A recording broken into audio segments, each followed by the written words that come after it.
What's up, guys? Mr. Knows Hoops back today with another video. And today I am discussing who I might believe to be one of, if not the most underrated player in basketball.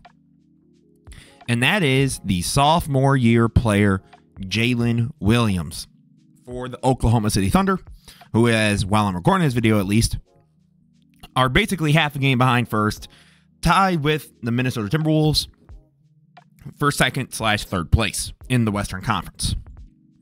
Now, this Thunder team, when a lot of people discuss them, is usually obviously Shai, and then usually people go right to Chet, because Chet obviously was their highest draft pick last year, obviously missed the season. So the storylines, people point towards Chet. But Jalen Williams this year has actually managed to, in every category, improve from the previous season. This season, he's averaging 19, 4, and 5 on 54 from the field, 44 from 3, 82 from the line with 1.7 stocks, steals, and blocks. So I want to get into what Jalen Williams has done to continue to improve and why he actually can help make this Thunder team really dangerous in the playoffs. And stay until the end for an announcement for an upcoming series that I am going to be doing on the channel. Shout out to you, Anti Morris, for helping me learn about this possibility. Or not even learn about it, but understand what I could be doing. So without further ado, this is Mr. Knows Hoops. Don't forget to like, comment, subscribe, and let's get into why Jalen Williams is so underrated. So coming up here, right, we're going to be talking about Jalen Williams as a scorer. He's going to get this off-ball screen from Dort. Obviously, this is the old look Knicks. My apologies. And Jalen Williams is going to take a little slip action here from Shai. Get RJ one-on-one. Forces his way down. Fading away. Tough shot, but makes it, right? And that's what I've been loving to see, is Jalen Williams is becoming a tough shot maker increasingly throughout the season, which obviously then helps the burden of Shai to not have to be the only guy that can do that.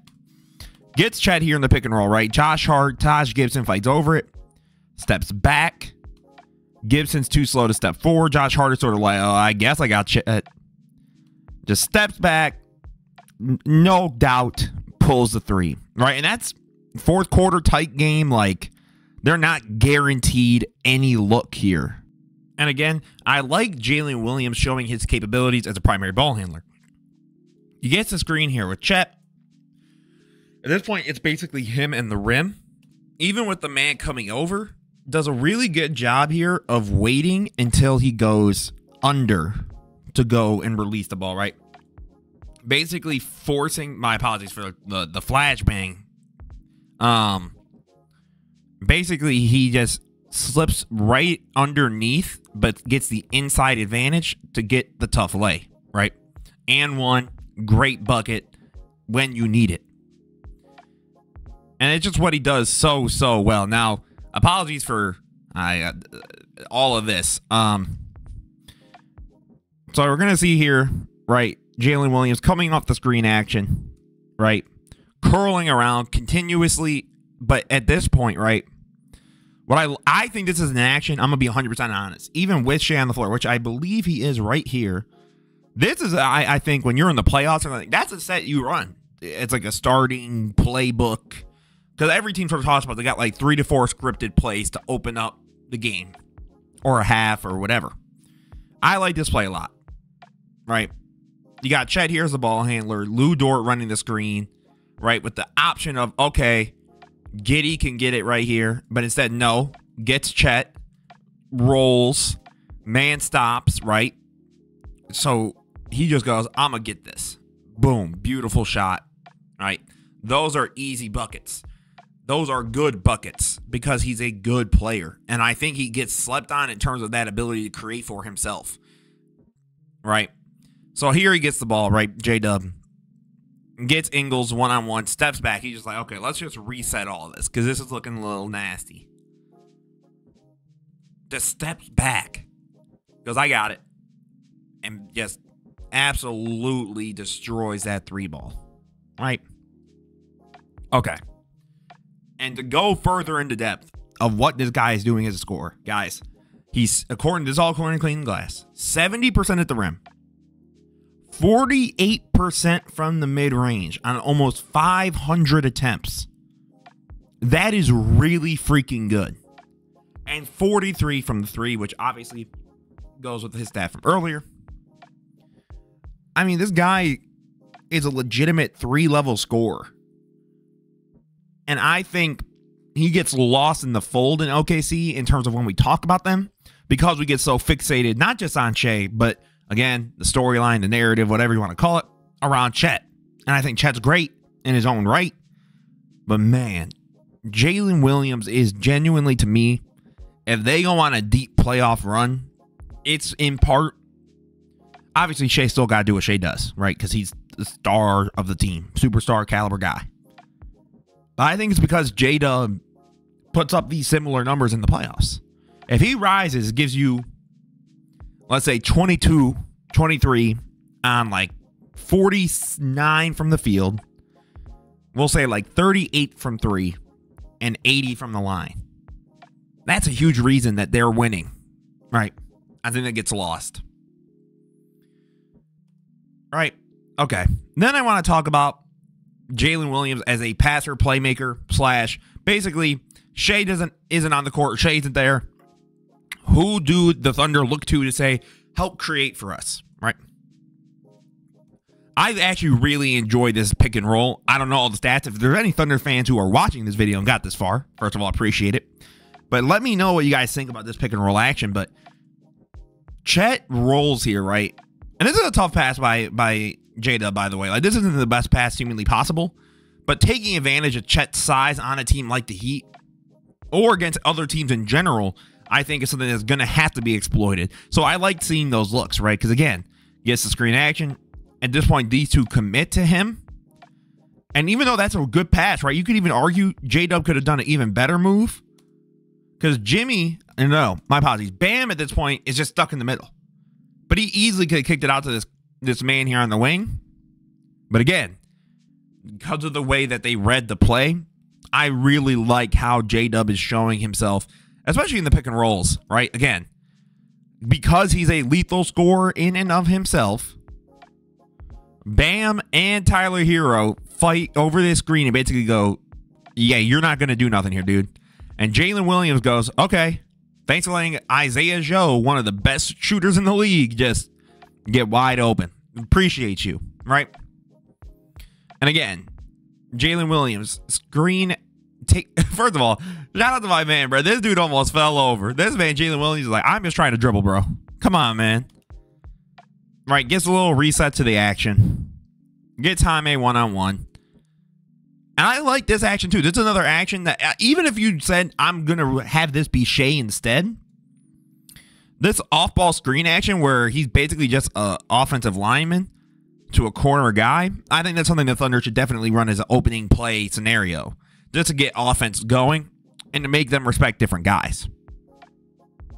I think that's going to be huge for this team going forward, for sure. And again, right, gets the Chet pick and pop possible, right? Because again, he can extend the floor. Gets Jovic one-on-one. Chet's cutting. This is a tough pass. And this is where I'm like, this dude actually does have potential as a pass. Like, look at that, man. Right beneath where Bam could reach, but right to where Chet can get it, and Bam would look like he's doing a reach-in foul. Boom, right underneath the rim. Tough pass, right?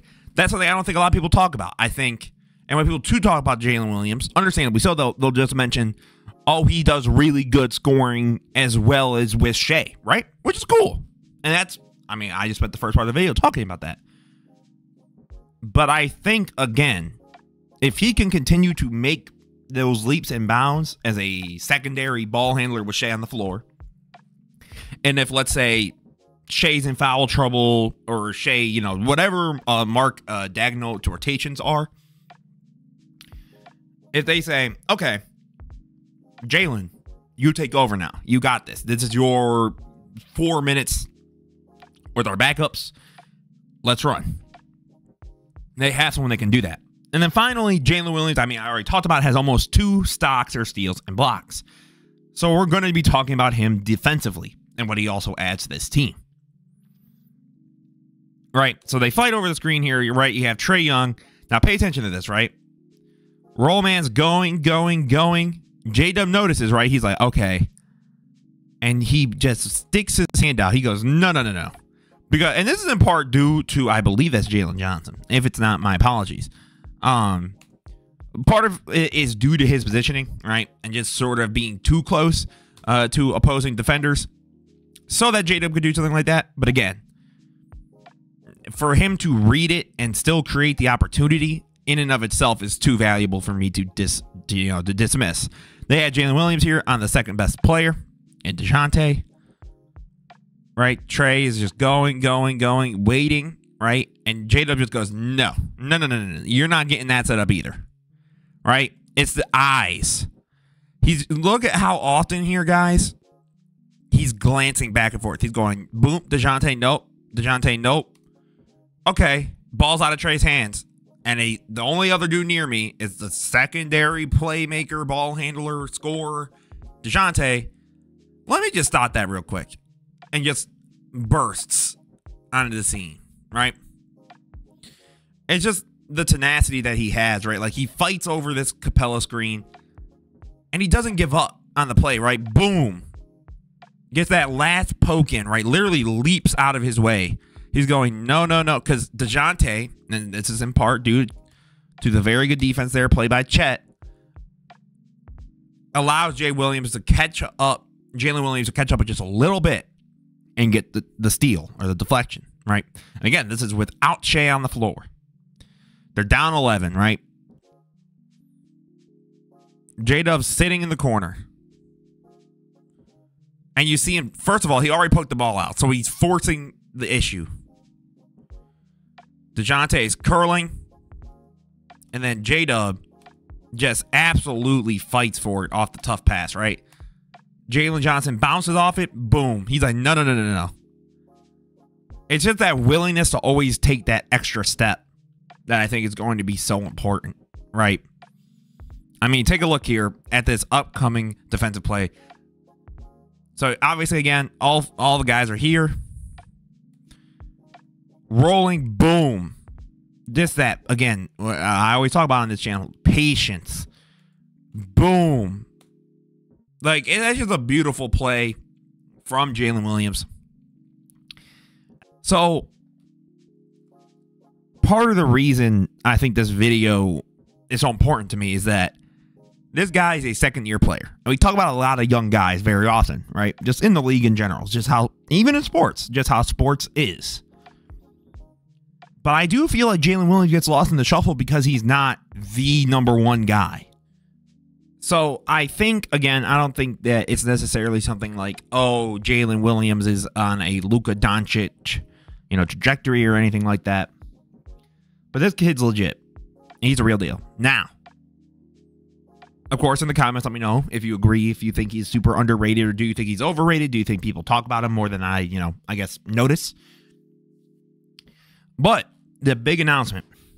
So I am starting a new series on the channel. Shout out again to my guy, Anthony Mars, for helping me come up with this idea. And basically, we're calling it Contender or Pretender. And we're going to be going through certain teams. Now, I'm not going to include, to me, more surefire teams. Like, I'm not going to waste time on, is Dallas a pretender? Or not Dallas. Is Denver a pretender? Is Boston a pretender? Right? But some of these teams, like a Cavs, even like a Suns, Lakers, Clippers, like, we're going to be going over some of these teams going into the playoffs. We got about 10 games left. Playoff matchups are pretty soon to be announced in terms of just like set in stone.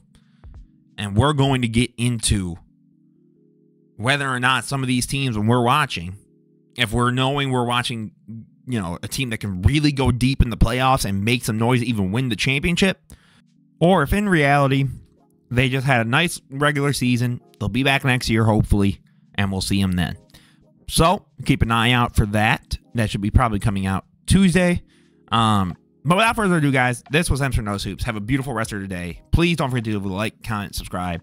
Have a good one, guys. Peace out.